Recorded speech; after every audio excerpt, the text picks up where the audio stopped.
dominical. Pero antes vamos a ponernos en las manos de Dios, que nuestro Señor nos ayude y que seamos instrumentos en sus manos. Vamos a orar.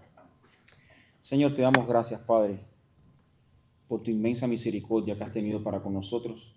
Señor, bendícenos, ayúdanos, Padre, que seamos instrumentos tuyos para la honra, la gloria y el esparcimiento de tu palabra, Señor. Sé también con aquellos hermanos que aún no han llegado, Señor, apresura sus pasos. Líbralos de algún tipo de obstáculo que puedan tener, Señor, para que estén aquí en tu casa, aquí donde dice tu palabra que tú derramas bendición y vida eterna, Padre. Ayúdanos, prepara nuestras mentes, nuestros corazones, Señor, que seamos receptivos ante tu palabra, Señor, para un buen uso de nuestros corazones, Padre. En el nombre de Jesús te agradecemos. Amén, Padre. Bueno, mis hermanos, continuamos estudiando la confesión de fe y seguimos en el párrafo en el capítulo estamos estudiando de las Sagradas Escrituras. Vamos a comenzar en el párrafo número 7. Y quiero, hermanos, ¿cuántos trajeron sus Biblias y su confesión de fe? Amén. ¿Ya? ¿Aquí? Perfecto.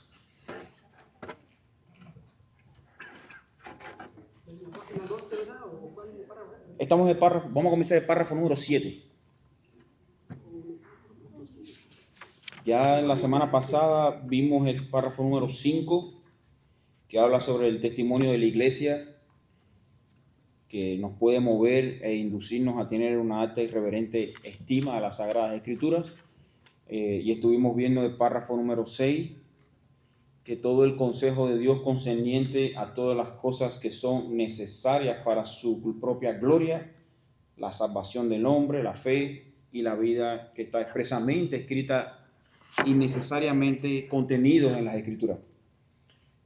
Bueno, habiendo visto eso a grandes rasgos, hoy estaremos viendo el capítulo número 7, donde aquí comienza hablando sobre la claridad de las Escrituras. Habíamos visto la inspiración, hemos visto en capítulos anteriores acerca de la necesidad de las Sagradas Escrituras, que son útiles para mantenernos en el camino, mantenernos correctamente, examinándolo a través de toda doctrina y toda palabra que se hable, que se exponga, que esté claramente establecido en la palabra de Dios. Pero hoy vamos a ver un capítulo bastante interesante, porque vamos a estar hablando sobre la claridad de las Escrituras y para quién, y aunque, como dice el apóstol Pedro hablando del apóstol Pablo, que muchas de sus declaraciones no eran totalmente claras, vamos a estar abundando en base a qué, dónde son claras y dónde no, y para quiénes son claras y para quiénes no. Y por eso es un párrafo bastante interesante que vamos a estar viendo en esta tarde. Dice así el párrafo número 7.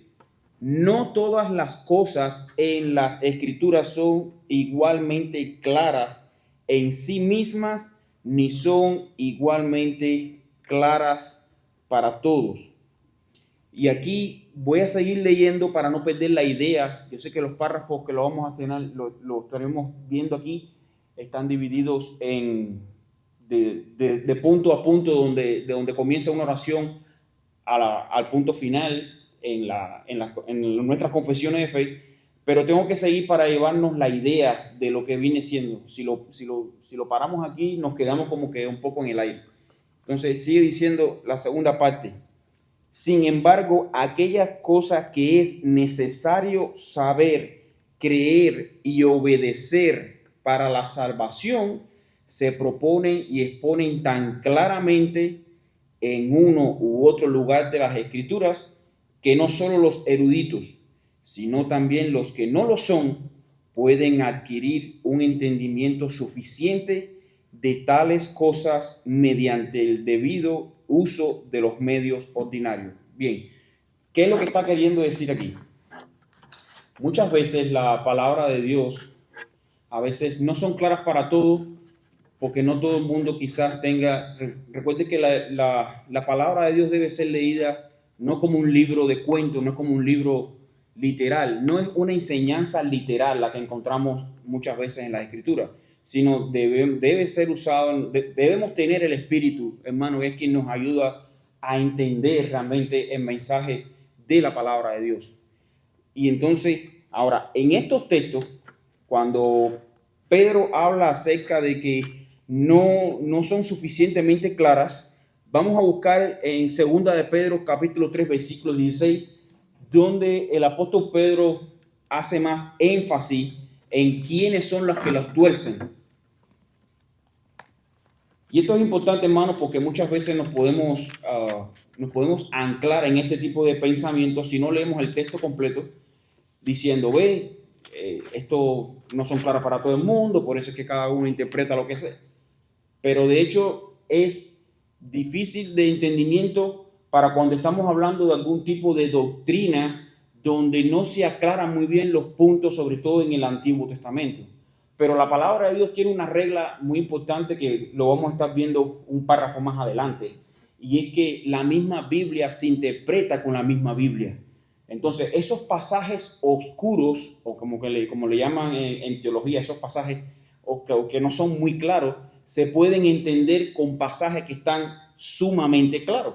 Y es lo que habla la confesión de fe. Los autores de la confesión de fe dicen que hay pasajes que son un poco diferentes a la hora de interpretarlo, pero lo que concierne a la salvación está sumamente clara para ser entendida claramente sin ninguna duda.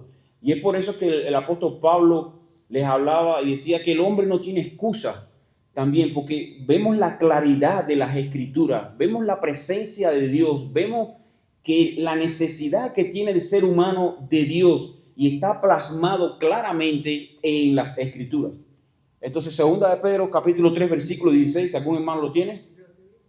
¿Micrófono? ¿No tenemos micrófono hoy para...? Segunda de Pedro, capítulo 3. Asimismo, en todas sus cartas habla en ellas de esto, en las cuales hay algunas cosas difíciles de entender que los ignorantes e inestables tuercen, como también tuercen el resto de las escrituras para su propia perdición. Bueno, y aquí hay un detalle importante. ¿Quiénes son los que tuercen las escrituras? Dice, los indoctos y los inconstantes. ¿Qué son las falsas doctrinas? Son las falsas doctrinas, pero ¿quiénes? El problema es que son personas que creen que son muy estudiosos de la Biblia, pero le falta el detalle del Espíritu Santo. Hermano, un académico no debe dar un estudio bíblico si no está lleno del Espíritu Santo, si no es un creyente, un universitario, hablando, ¿qué va a enseñar un universitario acerca de la palabra de Dios? Si me vas a citar estás hablando un historiador, me vas a sacar de alguna historia específicamente de cuando la crucifixión de Cristo o cuando Daniel en Babilonia, etc. Bueno, como historia, pero no como doctrina. Entonces, por eso, como le hablamos el domingo pasado, que hay que tener mucho cuidado de dónde sacamos nosotros doctrina. De los libros históricos no podemos sacar doctrina. Y habíamos puesto el ejemplo, pero un ejemplo muy claro, y no quiero desviarme mucho del tema, es el famoso texto que aparece, un ejemplo, en el libro de los Hechos, cuando el carcelero de Filipo se acerca y viendo la maravilla que había sucedido, el hombre se tira de rodillas delante de Pablo y le dice, ¿qué tengo que hacer para ser salvo? Y él dice, cree en el Señor Jesucristo y serás salvo tú y tu casa. Ahora, eso quiere decir que cada hermano que llegue a la salvación, ¿hay una promesa de que toda su casa va a ser salvo? No. Es personal la salvación. No, eso fue un milagro única y exclusivamente para el carcelero de Filipo. Eso no es una doctrina. Ahora, ¿Dios tiene poder para salvarlo a él? No. ¿A toda la nación? Sí. Pero no es una doctrina. Eso fue un hecho histórico, un milagro, una misericordia tremendamente grande que vivió particularmente el carcelero de Filipo. Pero eso no lo podemos convertir en una doctrina. En ninguna parte de la doctrina dice que la salvación viene como un combo. Se salva uno y atrás se salvan todos. No. Sí, pero es que también hay que ver, cuando dice, cree en el Señor Jesucristo, será salvo en tu casa. Cuando uno cree,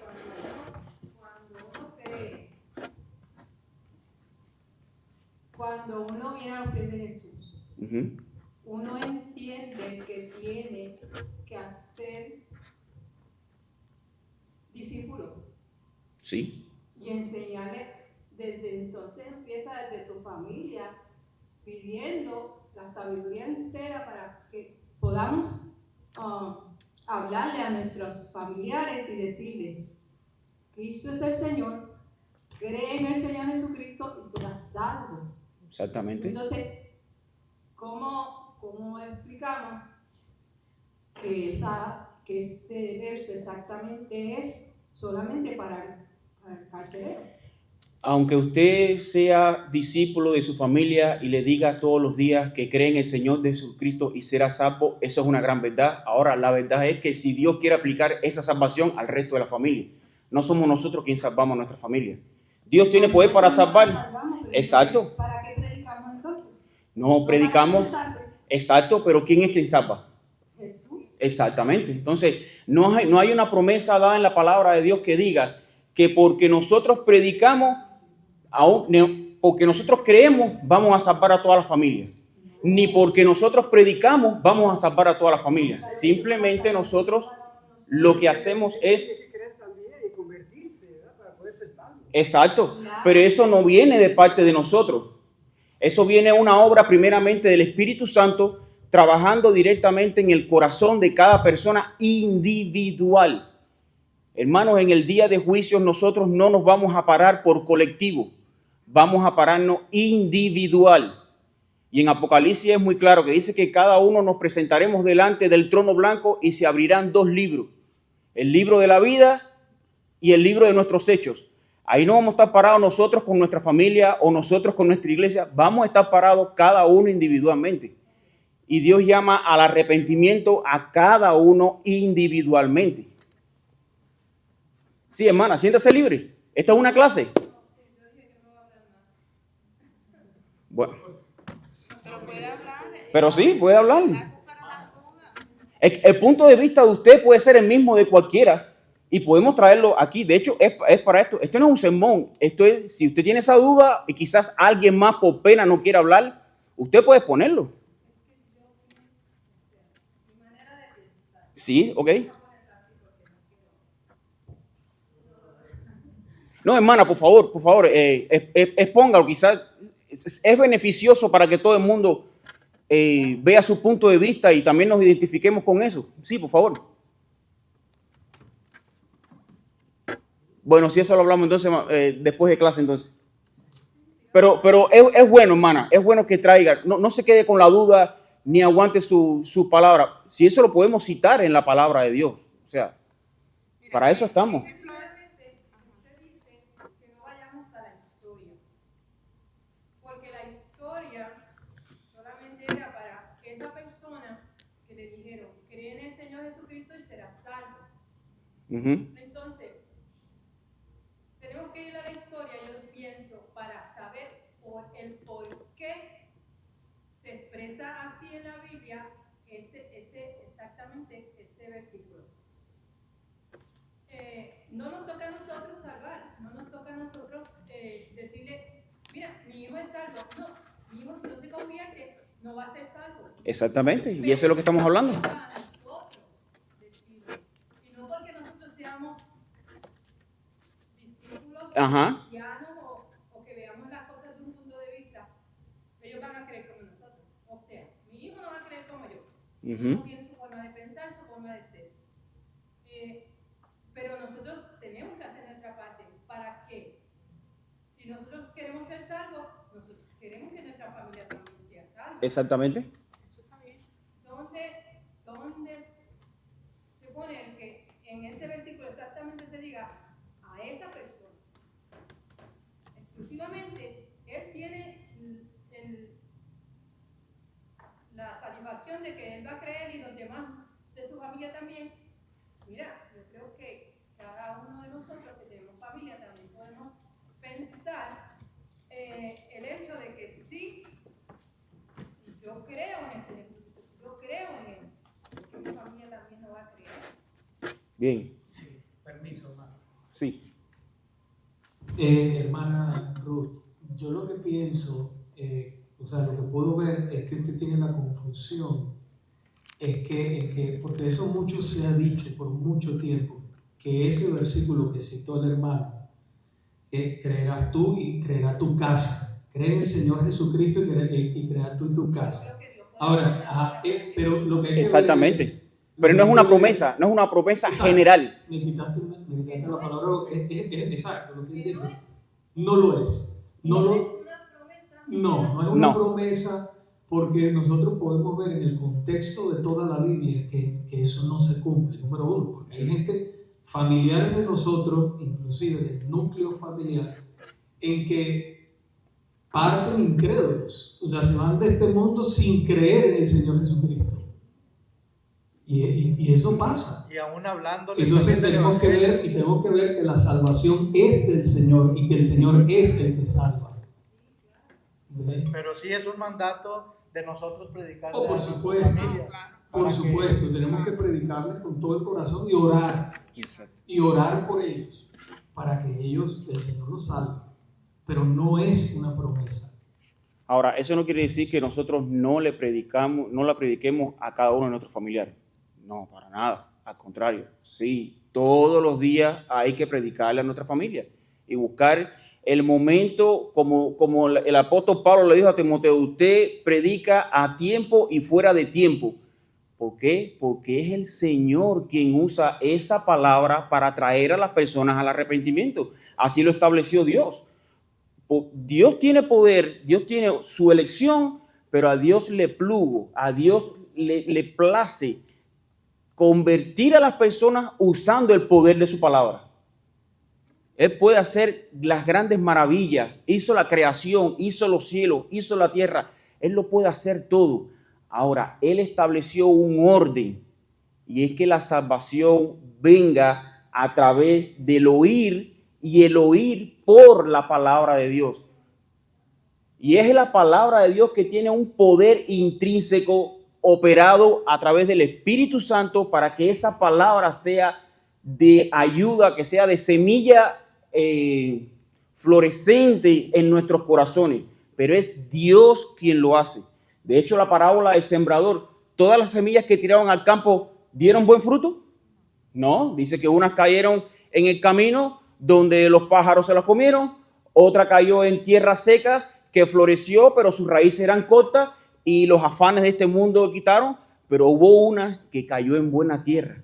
O sea, si pudiéramos sacar el porciento, estamos hablando de la cantidad de semillas que se tiró, estamos hablando de un 30% la que germinó, porque un grupo cayó fuera del camino, la otra en tierra seca y la otra cayó en buena tierra.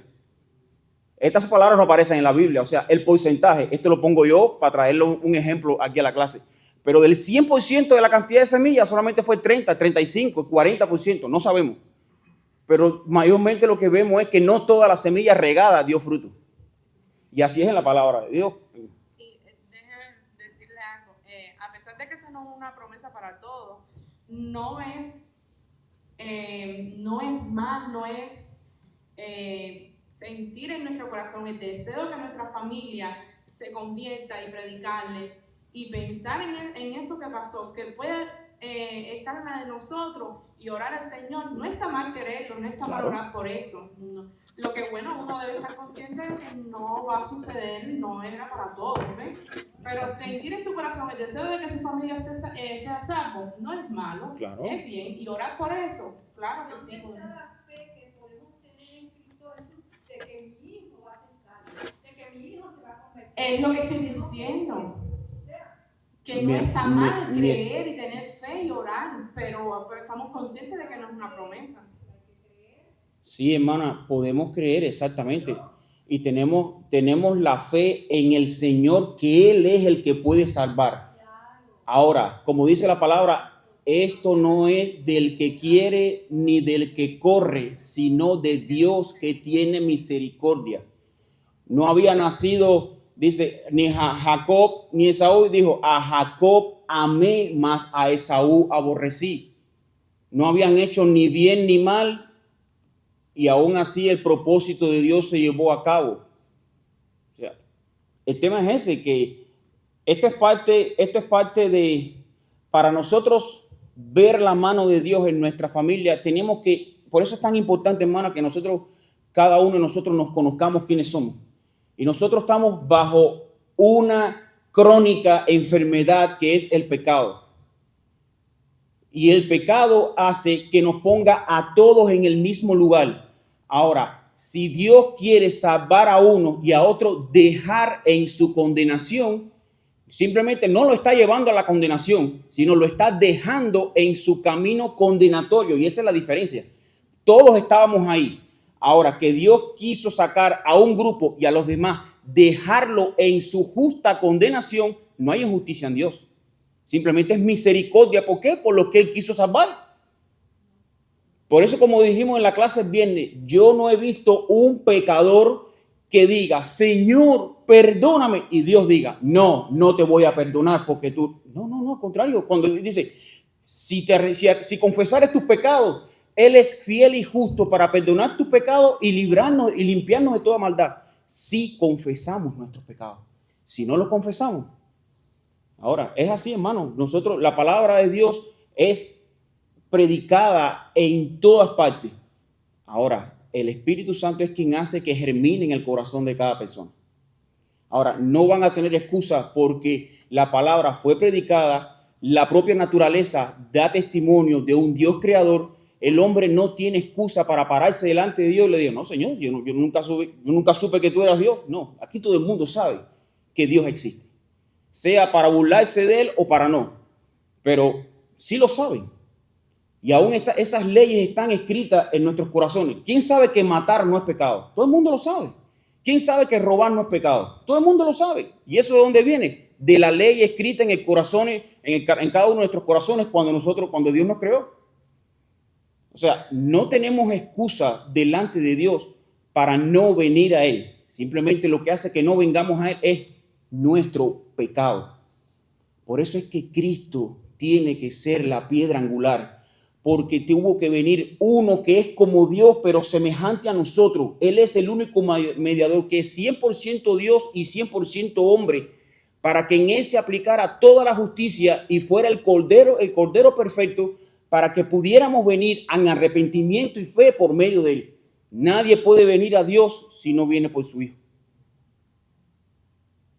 Es una realidad, hermanos. Y ahora también debemos de reconocer que como hay salvación, hay condenación.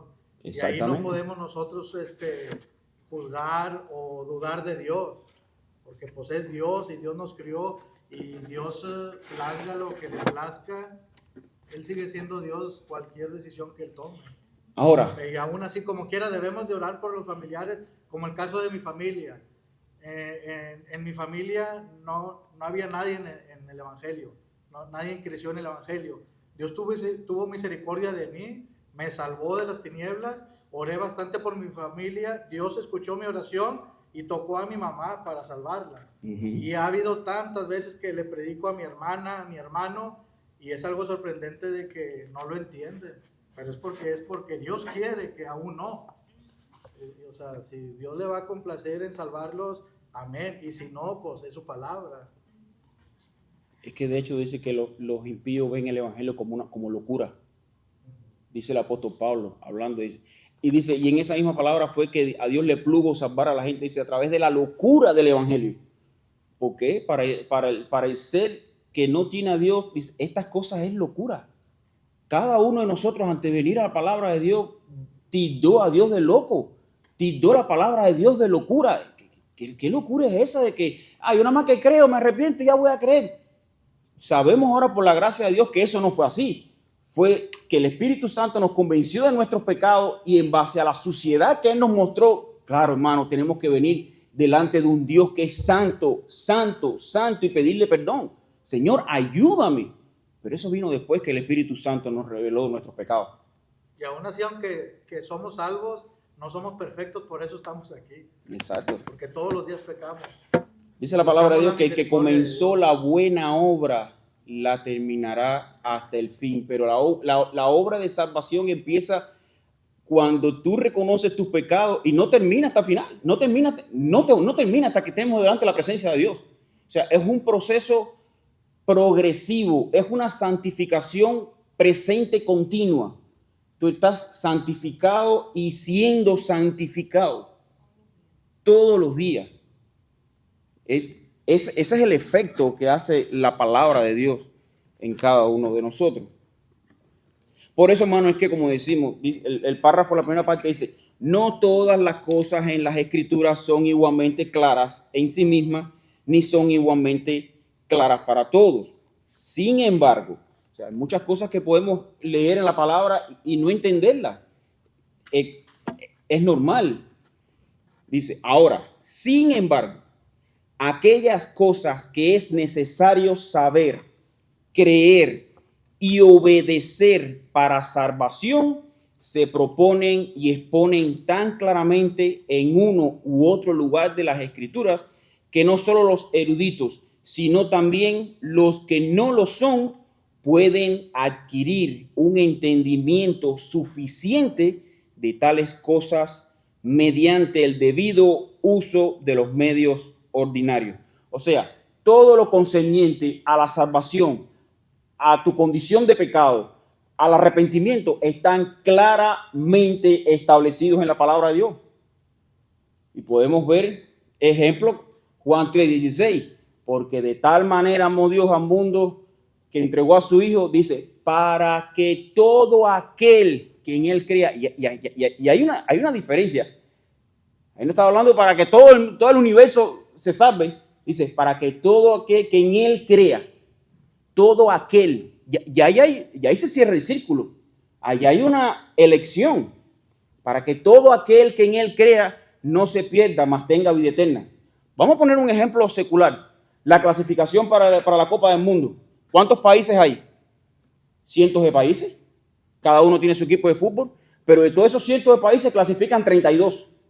Son los que clasifican para la Copa del Mundo. O sea, es una elección. Ya de por sí, cada país tiene que seleccionar sus mejores jugadores para conformar el equipo. Y aún así después someterse a una clasificación para cierta cantidad de equipos que alcance ese cupo para la Copa del Mundo. O sea, la selección siempre está puesta en todos los aspectos. Aún más por la palabra de Dios, donde todos estamos en el mismo saco. Ahora, Dios, por su misericordia, hizo que su Hijo pagara por los que están dentro del saco, para un grupo de los que están dentro del saco. Hermano, ahí yo no veo injusticia, ahí lo que yo veo es una gracia inmerecida, abundante, santa y misericordiosa para cada uno de los que están ahora fuera del saco y de los que saldrán de ese saco. Porque a Dios no hubiera sido más Dios ni menos Dios habernos dejado dentro del mismo saco y haber hecho otra creación nueva, otro Adán y otra Eva nueva. Eso no hubiera sido ningún problema a Dios. Ahora, Dios le plugo manifestar su grandeza, viendo que siendo nosotros aún pecadores, a su tiempo Cristo murió por nosotros. Ahí es donde está el amor de Dios, que Dios no escatimó ni a su propio Hijo, sino que aún lo dio para que nosotros viniéramos en arrepentimiento y fe y fuéramos justificados nuestros pecados e imputada la gracia de Dios en nosotros para ser santos a través de su Hijo. Cuando Dios nos ve a nosotros, no nos está viendo directamente a nosotros, nos está viendo a Cristo. Es por Cristo que somos aceptados. Es por la sangre de ese Cordero que somos nosotros aceptados a ese redil. Entonces, hermanos, seguimos. Dice así. Bueno, entonces dice que esto es, podemos adquirir este entendimiento, un entendimiento suficiente de tales cosas mediante el debido uso de los medios ordinarios. Y vamos a ver el Salmo 19, versículo 7. Y otro hermano que vaya buscando Salmos 119, 130. Salmos 19, 7. Ujú. La ley de Jehová es perfecta, que convierte el alma. El testimonio de Jehová es fiel, que hace sabio al sencillo.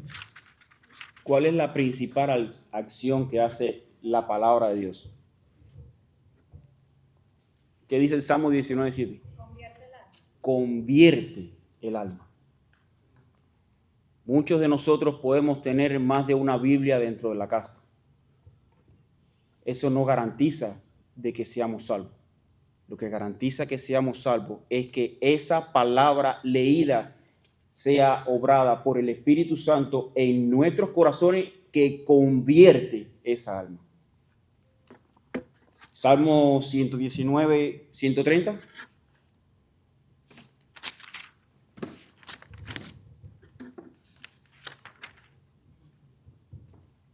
La exposición de tus palabras imparte luz de entendimiento a los sencillos. Ok. Bueno, la versión Reina Valera dice: la exposición de tus palabras alumbra, hace entender a los simples. O sea, es por medio de la palabra, hermano. Dice, la fe viene por el oír y el oír por la palabra de Dios.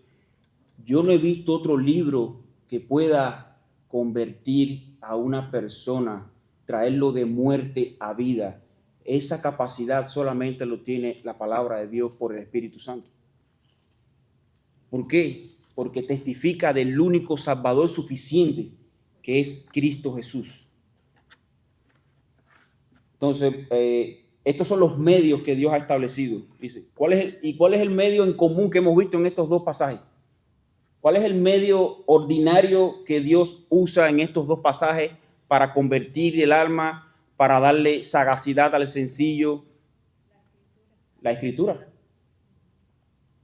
Ahí no vemos que léele las Escrituras y cántale himno, o préndele una vela y órale. No, dice que la Escritura no puede faltar.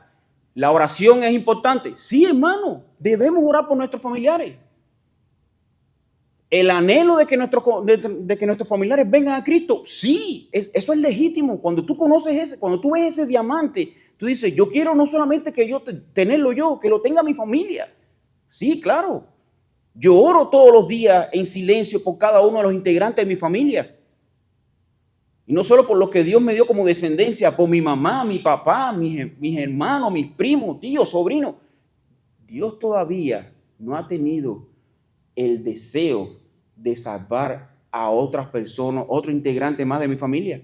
Ahora, yo voy a decir por eso de que, qué justo es Dios, ¿por qué? No, Señor, si tú con que yo te haya conocido, tú derramaste suficiente misericordia conmigo. Pero sí, yo sigo orando.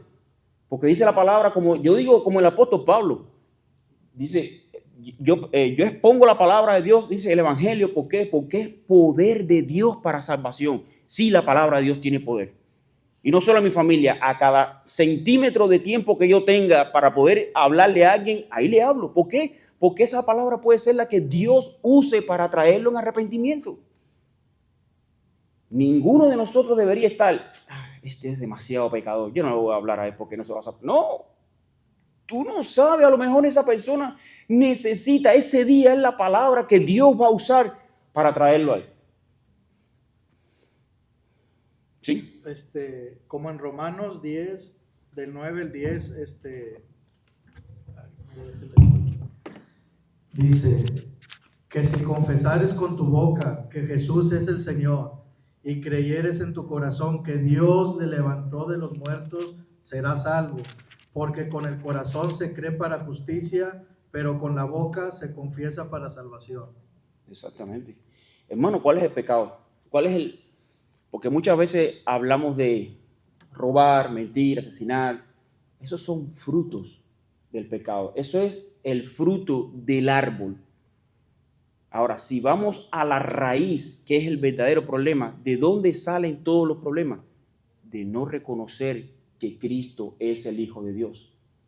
Dice, y esta es la condenación, que la luz vino al mundo, pero los hombres amaron más las tinieblas que la luz. O sea, esa es la condenación. Alejarnos de Dios, no tener la luz de Dios, ignorar a Dios, apartarnos de Dios, da frutos. No va a dar frutos buenos, pero va a dar un fruto. Esa es la realidad. ¿Y qué vino a hacer? ¿Quién es Cristo? Cristo es la luz. La presencia de Cristo en el corazón de un ser humano no es como el yin y el yang, que es la luz y la oscuridad juntos. No. Donde hay luz, no hay oscuridad.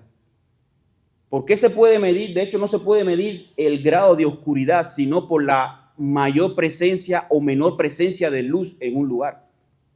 Y es como decía Albert Einstein, cuando le preguntaron que si Dios existía, y él le dijo, tú puedes medir que un lugar es oscuro. ¿Existe la oscuridad?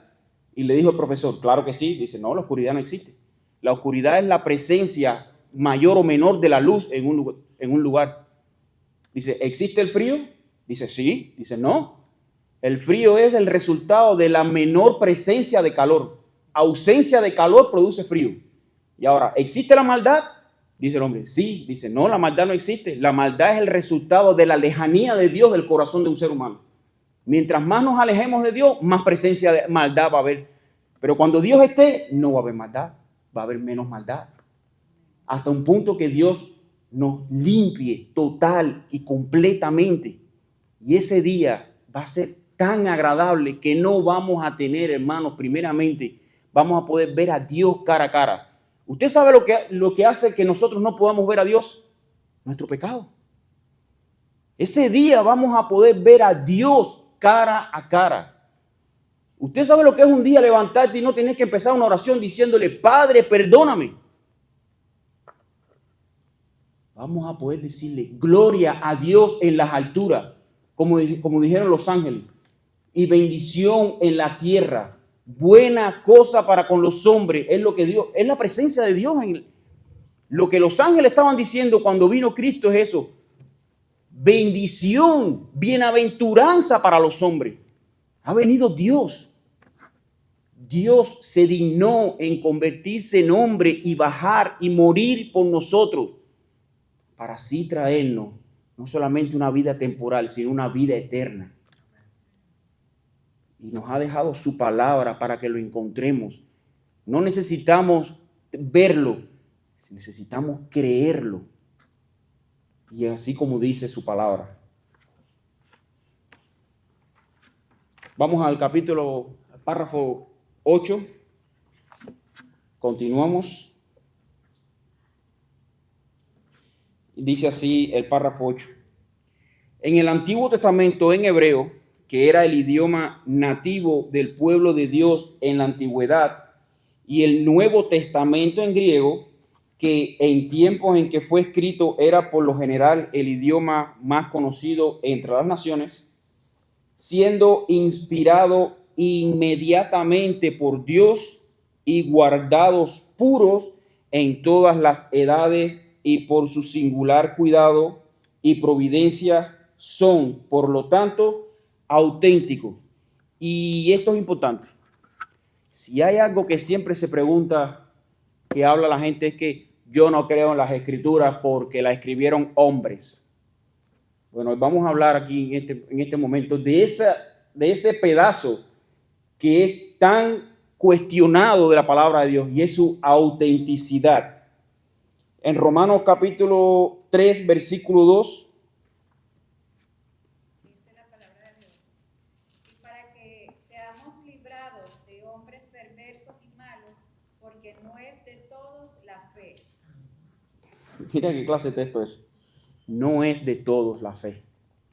O sea, en Isaías capítulo 8, versículo 20. Otro hermano que me vaya buscando Hechos 15, 15. Y otro hermano que busque Juan 5, 39. El que tenga, voy a buscar Isaías. ¿Algún hermano que tenga Isaías 8, 20?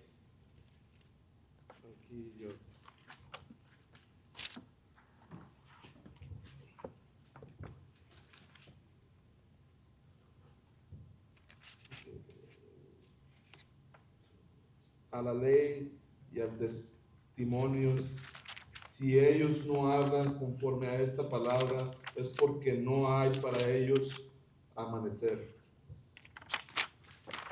O sea, y aquí podemos ver qué es lo que la iglesia necesita velar. No es pararse aquí y que el pastor o el invitado o cualquiera es decir lo que ellos crean de la palabra de Dios. No, es decir lo que dice la palabra de Dios. Y en eso está la iglesia más involucrada, porque nosotros como congregación somos los que debemos velar que todo aquel que se pare aquí venga con palabra de Dios, no con que Dios me dijo, anoche soñé y una nueva revelación y vi bajar 3 ángeles. Mi hermano, ¿dónde estás en la palabra de Dios? O sea, y para prueba tenemos Hebreos 1:1, dice, Dios habiéndonos hablado de distintas formas en otros tiempos, hoy nos habla claramente por su Hijo. O sea, tenemos la palabra que es clara. Y aquí con la revelación que tenemos, no es para... Tenemos todo lo suficiente para poder entender la necesidad que tenemos de Dios, de venir a Dios, de arrepentirnos de nuestros pecados. Ahora, este libro no te va a hacer un biólogo, un historiador, no te va a hacer un químico. No, pues eso no es la eficacia de la palabra de Dios. La eficacia de la palabra de Dios es que es la regla infalible para tu arrepentimiento, para que tú conozcas a Dios. La porción que hay es necesariamente establecida para que tú puedas venir a Dios en arrepentimiento y fe. Ese es el propósito principal de las Escrituras, que conozcamos a Dios, que conozcamos quiénes somos y que por medio de quién podemos ser salvos. Que entendamos nuestra enfermedad crónica, que es el pecado, pero que solo a través de Cristo podemos nosotros pasar de muerte a vida.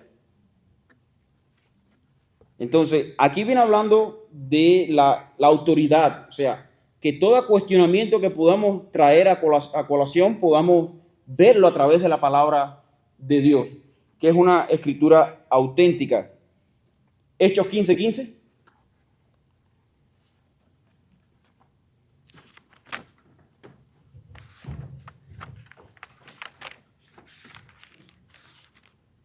Dice la palabra, y con esto concuerdan las palabras de los profetas como está escrito. Exactamente. Y con esto concuerdan las palabras de los profetas como está escrito. Hermano, si podemos nosotros ver aún en la última parte de la crucifixión de Cristo, vemos que Cristo hizo en ese último momento, antes que fuera consumada la crucifixión, vemos que muchas de las cosas que él hizo decía, y esto se hizo para que las escrituras se cumpliesen. Y cuando él vio el vinagre que se lo trajeron y dijo, tengo sed. Él sabía que le iban a dar vinagre, dice, pero esto lo hizo para que las escrituras se cumpliesen. O sea, lo bueno que nosotros tenemos es que este testimonio da claramente evidencia de que Cristo mismo vino a obedecer la palabra de Dios. Su propia palabra la vino a obedecer. Citando, por supuesto, en el Antiguo Testamento. En ese momento no estaba escrito el Nuevo Testamento. Pero muchas de las cosas que Cristo hizo fue para que se cumplieran. Estaban escritas en Proverbios, estaban escritas en Isaías, estaban escritas en Génesis. Y esto lo hizo para que ¿qué? Para que las escrituras se cumpliesen. Cristo no vino a abrogar la ley, Cristo vino a cumplirla. Y es por eso que a nosotros no se nos va a juzgar por el pecado de Adán y Eva. Se nos va a juzgar por nuestros propios pecados. Pero estos fueron perdonados por la sangre de Cristo en la cruz de Calvario. Por eso es que nosotros vamos a tener entrada al cielo. No porque lo que hayamos hecho, sino por la salvación que Cristo nos dio por medio de su sangre. Eso es lo que hace que las escrituras tengan poder, que nos revelen claramente lo que Cristo hizo por nosotros. Y hoy no tenemos a Cristo, nosotros no necesitamos que año tras año venga Cristo y sea crucificado. No, ya está escrito en la palabra de Dios. Y nos dice que el sacrificio es válido una vez y ¿para cuánto? Para siempre. Y lo creemos ¿por qué? Por fe y porque está escrito en la palabra de Dios. Y porque Cristo lo cumplió para dejar testimonio de que esta palabra es fiel. De que esto no es solamente un invento de los hombres que plasmaron lo que ellos creían. No, esto es una escritura usada por hombres, pero inspirada por Dios. Eso marca toda la diferencia. Hermano, eso marca toda la diferencia. Y vamos a terminar este párrafo cuando dice testimonio en griego, sino que siendo inspirado inmediatamente por Dios, guardados puros en todas las edades por su singular cuidado y providencia. Son por lo tanto auténticos. Así que en todas las controversias religiosas, la iglesia debe apelar a estos como autoridad final. Y esto es importante. Por eso es que la Biblia tiene poder, porque tiene autoridad en sí misma, porque es palabra de Dios. O sea, toda cosa que suceda en la iglesia, cualquier controversia, debemos que dictaminarla si es verdadero o falso por medio de ¿qué? De la palabra de Dios, de la Biblia. Sigue diciendo, pero debido a que estas lenguas originales no son conocidas por todo el pueblo de Dios, el cual tiene derecho